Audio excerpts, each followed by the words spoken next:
বাংলাদেশের বিরুদ্ধে ভারতের পানি সন্ত্রাসের প্রতিবাদে ও আন্তঃসীমান্ত নদীগুলোতে ভারতের অবৈধ ও একতরফা সকল বাঁধ উচ্ছেদের প্রতিবাদে কুমিল্লা সমাবেশ অনুষ্ঠিত হয়েছে।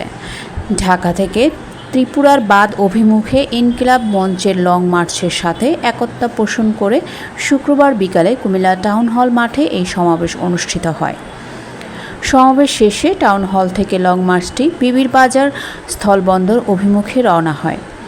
সমাবেশে বক্তারা ভারতের পানি সন্ত্রাসের প্রতিবাদ জানিয়ে একতরফা সকল নদী থেকে বাঁধ উচ্ছেদের জন্য সরকারকে সচেষ্ট হওয়ার দাবি জানান।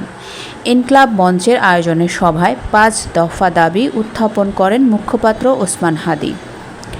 5 দফা দাবিগুলো হলো আন্তঃসীমান্ত নদীতে ভারতের সকল অবৈধ বাঁধ ভেঙে ফেলার দাবিতে অতিসত্বর জাতিসংঘ এবং সকল আন্তর্জাতিক ফোরামকে অন্তর্ভুক্ত করে ভারতের বিরুদ্ধে ব্যবস্থা গ্রহণ করতে হবে। বর্তমান সরকার যেভাবে গুম বিরোধী কনভেনশনের স্বাক্ষর করেছে তেমনি জাতিসংঘের পানি প্রবাহ কনভেনশনও স্বাক্ষর করতে হবে এবং ভারতের কাছে ক্ষতিপূরণ দাবি করতে হবে। অচিরেই তিস্তা মহাপ্রকল্প বাস্তবায়ন করতে হবে। সকল আন্তঃসীমান্ত নদীর নতুন তালিকা প্রণয়ন করতে হবে। ভারত যত সীমান্ত হত্যা করেছে তা নিয়ে অতিসত্বর বর্তমান সরকারকে আন্তর্জাতিক আদালতে যেতে হবে।